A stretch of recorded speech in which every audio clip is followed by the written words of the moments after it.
Welcome back to the deep dive. If you're joining us today, you might want to clear your mental workspace because we are tackling one of the most elegant, symmetrical, and honestly high-stakes periods in all of human biology. We are, and we're framing it around a really simple memory aid. The rule of twos. Exactly. It's the ultimate anchor for this topic.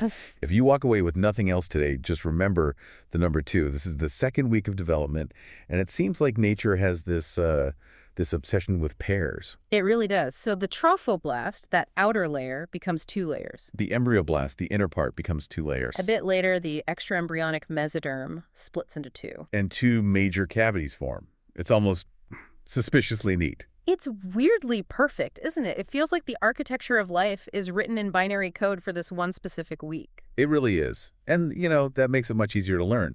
But before we get too lost in the geometry of it all, we should set the stage. Right. So where are we pulling this from? We are diving into the absolute heavy hitters.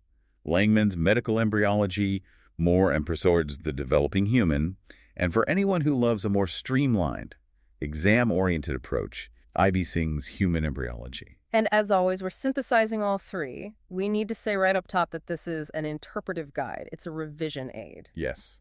Think of us as your commentary track. We want you to visualize this to get those aha moments, but please, go open those books. Seriously, look at the diagrams in the chapters on the second week of development. The visuals are, well, they're crucial. That sphere within a sphere concept just doesn't make sense without a picture. So think of this deep dive as the prep work before you sit down with the text. Okay, so let's pick up the story. Week 1 is done. We had fertilization. The zygote became a morula, then a blastocyst. It's traveled down the uterine tube, and it has just arrived. It's there. It's in the uterus, maybe loosely attached, but now comes the hard part. It has to survive. Right, it's like a guest who's just walked into the hotel lobby. That's a great analogy. It's arrived, but it hasn't checked into the room. The second week is all about implantation. It's about burrowing into the wall, setting up a supply line, and this is the big one, convincing the hotel security not to kick it out. And that security is the mother's immune system. Exactly. We'll get to the immunological paradox in a bit because it is, frankly, mind-blowing. But let's start with the structure. It's day 8. We're calling this the Great Divide. So what's the scene on day 8? The blastocyst is partially embedded in the endometrial stroma. It's just starting to dig in. And remember, the blastocyst has 2 main parts, that outer shell and the inner core of cells. The outer shell being the trophoblast. And following our rule of 2s, the single layer is about to become 2, precisely. The moment those trophoblast cells touch the mother's tissue, they get a signal. They start to differentiate into 2 very distinct layers. Okay, let's break that down. The inner layer first. The inner layer is called the cytotrophoblast. Cyto always makes me think of cell. And that's exactly what it is. These are distinct, single nucleus or mononucleated cells. You can see their boundaries under a microscope. I like to think of the cytotrophoblast as the factory floor. The worker bees? The worker bees. They are mitotically active, which just means they're constantly dividing, making new cells. They're the supply line. Okay, so if they're the factory, where are the products going? Where do these new cells go? They migrate outward. And this is where it gets a little bit sci-fi. As they move to the periphery, they fuse together. They literally lose their individual cell membranes and merge into this single, massive, multinucleated zone. So no individual cells anymore? None. This outer layer is the syncytiotrophoblast. A syncytium is just a mass of cytoplasm with many nuclei.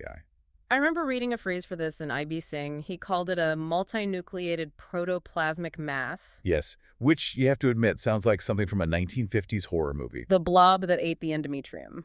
It's not a bad analogy at all. Because it has no cell boundaries, it can expand and invade incredibly fast.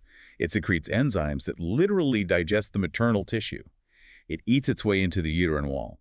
So to recap the first 2, the cytotrophoblast makes the soldiers, and the syncytiotrophoblast is the army, the invading front line. Perfect. That's the first pair. Now let's look inside. At the inner cell mass, the embryoblast. This is the part that's actually going to become, well, you, the fetus. Eventually, yes. And true to our theme for the wank, it also differentiates into 2 layers. This structure is called a bilaminar germ disc. Bilaminar, just meaning 2 layers, a flat little sandwich. A very, very tiny sandwich. The bottom layer, the slice of bread facing the main blastocyst cavity, is the hypoblast. And those are small cuboidal cells, right? Yes, like little cubes. The top layer, the slice facing what we call the embryonic pole, is the epiblast. Mhm. And these cells are different. They're tall columnar cells. So hypo for below, epi for above. High columnar cells on top, small cuboidal cells on the bottom. Got it. Correct. And right as this sandwich forms, something else happens. Inside that epiblast layer, that top slice of bread, a small cleft or slit appears between the cells, Like a crack farming. more like a tiny bubble forming within the layer itself. This cleft rapidly enlarges to become the amniotic cavity. Ah, okay. The first little room of the house is being built. Exactly. So if you can picture it, the epiblast cells now form the floor of this new cavity. And then a new layer of cells, which are derived from the epiblast, they migrate up to form the roof. We call those cells amnioblasts. So the embryo proper, this little two-layered disc, is now sandwiched. It's got the new amniotic cavity above it and the old blastocyst cavity below it. Precisely. Let's just pause there for a quick check-in. Does that geography make sense? Because it's fundamental. I think so. Day 8 summary. Trophoblast splits into cyto and syncytio. That's the outer shell. Yep. Embryoblast splits into epi and hypo. That's the inner disc. Right. And we have a new space, the amniotic cavity, sitting on top of the epiblast. You've got it. The whole board is set. But while all this mechanical construction is happening, there's a massive biological crisis brewing that we absolutely have to address. Okay. The texts often put this in a little clinical box, like box 6.2 in IB Sing, but it is so fundamental to everything. This is the immunological paradox. Right. You should think about this for a second. The fetus has DNA from the father. So genetically, it's 50% foreign to the mother. In transplant medicine, we'd call that an allograft. It is an allograft. Yeah. So if you tried to graft a piece of skin from the father onto the mother's arm, what would happen? Total rejection. Her immune system would see it as not self, immediately attack it, destroy the blood supply, and the graft would be gone in days. So logically, the mother's immune system should look at this invading blastocyst, see all the paternal proteins on its surface, and launch a full-scale 5-alarm attack. It should reject the pregnancy like a bad kidney transplant. But it doesn't. It doesn't. And that is the paradox. Why? How does this little embryo survive? Is it just hiding? Is it some kind of stealth technology? That's a huge part of it. It's a multi-layered strategy. First, those trophoblast cells, that outer layer, they essentially fly under the radar. Most cells in your body carry a flag on their surface called an MHC class I molecule. Major histocompatibility complex. Right. And that flag basically says, hi, I'm part of this body. I'm self. If your immune cells see the wrong flag or no flag, they attack. And the trophoblast, what's its flag situation? It barely expresses these MHC molecules. It effectively takes down the flag, so Okay. it's sort of invisible to the standard immune surveillance system. Okay, so it's acting like a ninja. But the mother's immune system is smart. Surely it notices something is going on down there. An invasion is an invasion. It does. So the mother's body actually changes its own operating system for the duration of the pregnancy. There's a systemic shift in her immunity. What do you mean by a shift? Well, we have two main arms of immunity, right? There's cell-mediated immunity, which uses T cells to go out and kill transplants and viruses. Then there's humoral immunity, which uses antibodies.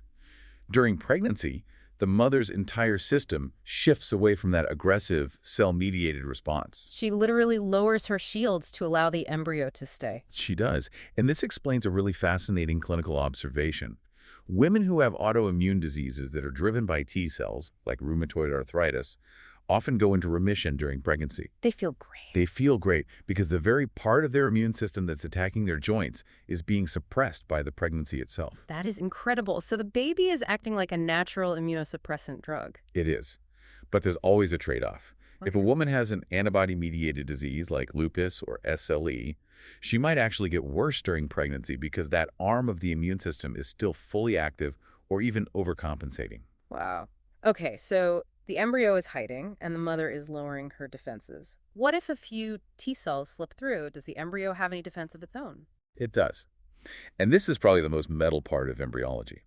The trophoblast produces something called Fas ligand, or it can use tumor necrosis factor, TNF.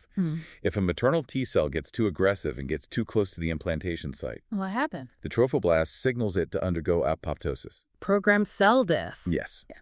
The embryo literally tells the attacking immune cells to kill themselves. It is not just hiding. It is actively fighting back to defend its territory. That completely reframes the whole fragile little embryo narrative. It's a biological negotiator armed with a weapon. It really is. Okay, so with the embryo now safe, For the moment, let's move on to days 9 and 10. The structure is evolving. Right, so we're entering what the book's called the lacunar stage. Yes, and we're looking at that aggressive syncytiotrophoblast again. As it continues to expand and invade, small holes or vacuoles start to appear inside its cytoplasm. Like bubbles forming in a sponge. That's the perfect metaphor. These vacuoles start to fuse together, forming these large interconnected lakes, which we call lacunae. If you look at the diagrams in Langman for day 9, the whole embryonic pole looks like a piece of Swiss cheese. And this is the beginning of the plumbing system, I assume? The very, very beginning. So while that roof is getting renovated with all these new lakes, something important is happening down in the basement. Okay, what's going on at the other end, the embryonic pole? Down there, the hypoblast cells, that bottom layer of our sandwich, they start migrating. They send out a thin wave of flat cells that creep along the inner surface of the cytotrophoblast. So they're basically creating a new wallpaper for the inside of the sphere. Exactly. This thin film of cells is called the exocoelomic membrane, or more commonly, Heuser's membrane. Heuser's membrane. It sounds like a force field from Star Trek. It sort of serves a containment function, so that's not far off. It encloses that central cavity. But here's a key point where students often get confused with the names. Once Heuser's membrane is fully formed, we stop calling it the blastocyst cavity. New lining, new name. Right. It's now officially renamed the primary yolk sac, or sometimes you'll see it called the primitive umbilical vesicle. Okay, so just to trap that. Blastocyst cavity gets a new lining from the hypoblast, and now it's called the primary yolk sac. You've got it. And by about day 10, the entire blastocyst has sunk completely beneath the surface of the endometrium. It is fully buried. But where it entered, there must be a little wound, right? A defect in the surface epithelium. There is. And it gets sealed up. A fibrin coagulum forms to plug the hole. We call it the closing plug. Like a tiny little scab. Exactly like a scab. So now, the embryo is completely sealed inside the uterine wall, totally cut off from the main uterine cavity. Which brings us to a new problem. It's buried, but it's getting bigger, it's getting hungry. Simple diffusion isn't going to be enough for much longer. It needs to tap the main line. Yeah. And that happens on days 11 and 12. This is the dawn of what we call uteroplacental circulation. So those lacunae, the Swiss cheese lakes we talked about to get filled. They are. The syncytiotrophoblast just keeps eroding the maternal tissue around it, and eventually it hits pater. It breaks through the walls of the maternal capillaries. And these aren't just any old capillaries, are they? The uterus has been preparing for this. No, they're not. They are what we call sinusoids. They're dilated, they're congested, they're just swollen and full of maternal blood, waiting. And I remember a really crucial detail from IB Singh about the physics of this connection. The text specifically points out the order of erosion. Yes. This is so elegant. The syncytium erodes the maternal veins first, and only then does it erode the high-pressure spiral arteries. Why does that order matter so much? Think about the pressure difference. Arterial pressure is high, venous pressure is low. If you were to tap into the high-pressure artery first, without an exit route, You'd blast the whole delicate system apart. You could damage the structure, maybe even wash the embryo away. you absolutely would. So you open the drain, the vein, before you turn on the faucet, the artery. That's brilliant. It establishes a gentle, low-pressure flow. Exactly. Maternal blood now seeps into the lacunar system from the arteries. It flows slowly through this network, bathing the embryo in oxygen and nutrients, and then it drains out through the veins. The embryo is literally bathing in its mother's blood. It is. But we are not done with the rule of twos, not by a long shot. While this circulation is just getting started, a whole new tissue appears. The extraembryonic mesoderm. Yes, I sometimes call this the filler, or the packing material. It's like biological styrofoam peanuts. That's a good way to think of it. It's a loose connective tissue that appears between the trophoblast on the outside and the yolk sac and amnion on the inside. It fills up all that space, separating the little embryo from its outer shell. And since it's the second week, It splits into two, of course it does. Large cavities start to appear within this mesoderm filler. These cavities all fuse together to create one massive new space. the extraembryonic culum, or the chorionic cavity. Right. And this is what really establishes that sphere within a sphere structure. Yeah. The embryo, with its little amniotic sac and yolk sac, is now basically a small bubble floating inside a much larger bubble. And the splitting creates two layers of mesoderm, our next two. Yes. The layer that's stuck to the yolk sac on the inside is the splanchnic mesoderm. A good way to remember is splanchnic relates to viscera, or organs. Okay, so splanchnic is on the inside, covering the yolk sac. What's the outer layer? The layer lining the cytotrophoblast and covering the amnion is the somatic mesoderm. Soma means body, so you can think of it as the body wall layer. So somatic on the outside, splanchnic on the inside. And this split leaves the embryo suspended in this huge chorionic cavity attached to the outer shell by only one thin band of mesoderm, The connecting stalk. which is, of course, the precursor to the umbilical cord. It is the lifeline. Now, before we get to the end of the week, we have to give some credit to the mother side of the equation. The uterus isn't just a passive bystander in this invasion. No, it's actively participating. We call this the decidual reaction. What does that mean? The stromal cells of the endometrium, the connective tissue cells that are surrounding the embryo, they undergo this massive transformation. They become polyhedral. They swell up with fluid. And they get loaded with nutrients, right? Yeah. Glycogen and lipids. Tons of them. It's like the endometrium is packing a lunchbox for the embryo. The whole tissue becomes edematous and incredibly nutrient-rich. It's preparing the soil for the seed. And does this just happen at the implantation site? It starts there, but the reaction eventually spreads to line the entire uterus, preparing it for the rest of the pregnancy. Okay, we are in the home stretch now, days 13 and 14. But first, there's a clinical scenario here that trips up a lot of patients and sometimes even their doctors. The implantation bleed. Yes. Can you walk us through the timeline on that? Okay, so a standard menstrual cycle is about 28 days. Fertilization happens around day 14. Right. The development we've just spent all this time discussing takes about another 13 or 14 days. So you add 14 plus 14, and you get Day 28. The exact day a woman is expecting her period to start. precisely. Now, remember those lacunae we just filled with maternal blood from the spiral arteries? The pressure is pretty high. Sometimes there's a bit of leakage back at the surface where the closing plug is. So the woman sees some spotting or light bleeding. She does. And she thinks, oh, okay, there's my period. Guess I'm not pregnant. She marks it in her calendar as her LMP, her last menstrual period. But it wasn't a period at all. Not even close. Yeah. It was implantation bleeding. And the consequence of this is huge. Because all her dates will be wrong. Exactly. If the pregnancy continues, her expected delivery date, the EDD, will be calculated from that wrong LMP. She'll be off by an entire month for the whole pregnancy. So later on, the baby will look small for dates or growth restricted on an ultrasound. But it might just be because the initial math was wrong. It's why we rely so heavily on an early first trimester ultrasound, measuring the crown rump length to date a pregnancy. Yeah. The biology is more honest than the diary. Okay, so assuming everything proceeds correctly, days 13 and 14 progress the formation of the villi. The primary villi, to be specific. Up until now, the syngitator trophoblast has been the star of the show, doing all the invading. But now, those cytotrophoblast cells, the worker bees, they wake up again. And what do they do? They proliferate locally and penetrate into the columns of the syncytia trophoblast. So if I'm picturing a finger-like projection sticking out into the maternal blood, Right. the core of that finger is now made of cytotrophoblast cells. Yes, a solid core of cytotrophoblast, covered by a skin of syncytia trophoblast. That structure is a primary villus. It's the very first stage of the placenta's intricate root system. And while that's happening on the outside, inside the chorionic cavity, the yolk sac is getting a remodel. It is. The primary yolk sac is just too big and unwieldy. So the extraembryonic caulum, that big cavity, it expands and essentially pinches it off. Like squeezing a balloon animal. That's a perfect visual. It squeezes it, and a large portion is pinched off and completely detached. What happens to that leftover bit? Does it just get reabsorbed? It usually just breaks up into what are called exocoelomic cysts. They just kind of float away and degenerate in the cavity. What remains is a much smaller, more refined structure, the secondary or definitive yolk sac. So primary yolk sac is early and big. Secondary yolk sac is later and smaller. Correct. And that brings us to really the final major event of the week, day 14.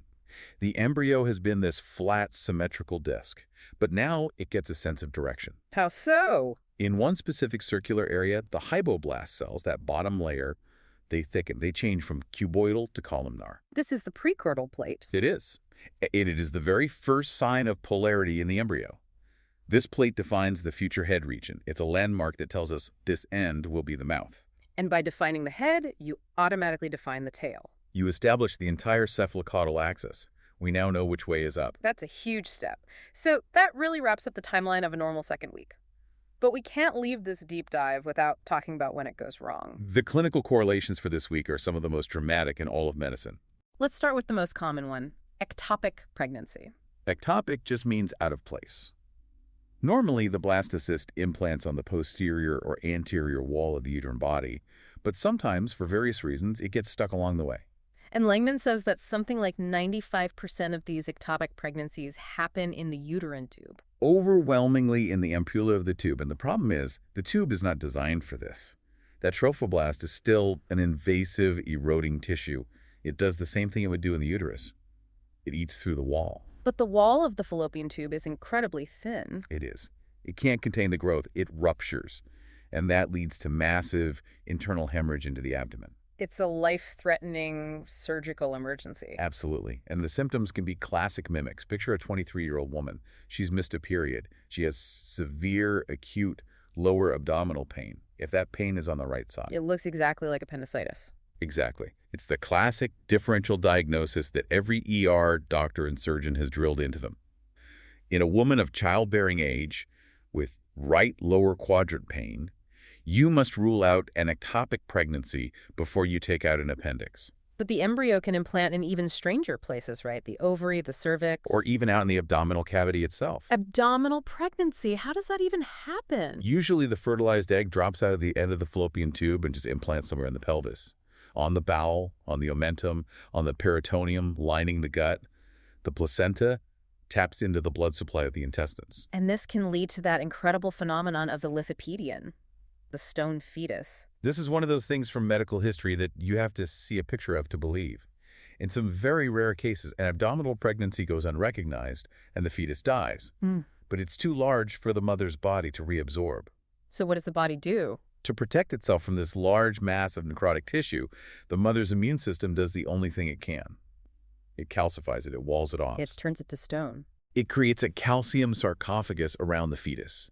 And there are documented medical cases of women, often in places with limited surgical access, carrying these stone babies for decades without knowing. Until they get an x-ray for something else 40 years later. And there it is, a perfectly preserved, calcified fetus sitting in their abdomen.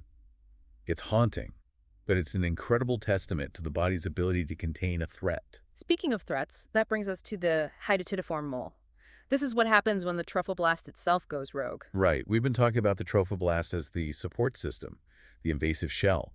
What happens if you get the shell but there's no embryo inside? Or the embryo dies very early? The trophoblast just keeps growing. Uncontrolled. The chorionic villi that we talked about, they swell up, they become edematous, they form these little vesicles. The textbooks always describe the appearance as grape-like clusters. And it just fills the uterus with this tissue. It does.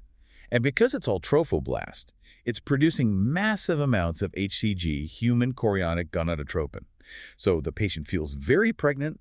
Her HCG levels are sky high, way higher than in a normal pregnancy. But when you do the ultrasound, there's no baby. No baby. You see what's described as a snowstorm pattern, just a mass of cysts. And the genetics behind this condition tell us something incredibly profound about the different roles of the maternal and paternal genomes. This is the concept of genomic imprinting.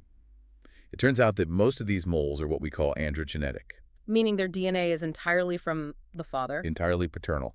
Usually what happens is two sperm fertilize an empty egg, an egg that has lost its own nucleus, or one sperm gets into an empty egg and then duplicates its own DNA. So you end up with 46 chromosomes, but they all came from dad. And the result of that is massive placental growth, but no embryo. Exactly. This is one of the key pieces of evidence that tells us that paternal genes are the primary drivers of placental and trophoblast development, the invasion, the support system. While maternal genes are essential for the development of the embryo itself, you need both in balance. It completely breaks that simple rule you learn in high school biology that a gene is a gene no matter who you get it from. It shatters Mendel's laws. It turns out it matters very much. This is called imprinting or methylation.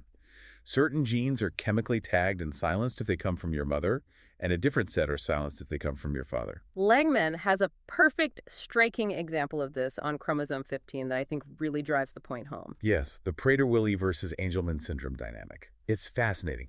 In both cases, there's a tiny deletion, a microdeletion, on chromosome 15. If you inherit this deleted chromosome from your father, You get Prader-Willi syndrome. correct, the child has hypotonia, which is low muscle tone, obesity, intellectual disability. But if you have the exact same deletion at the exact same spot on the chromosome, but you inherit it from your mother. You get a completely different disease. You get Angelman syndrome, which used to be called happy puppet syndrome.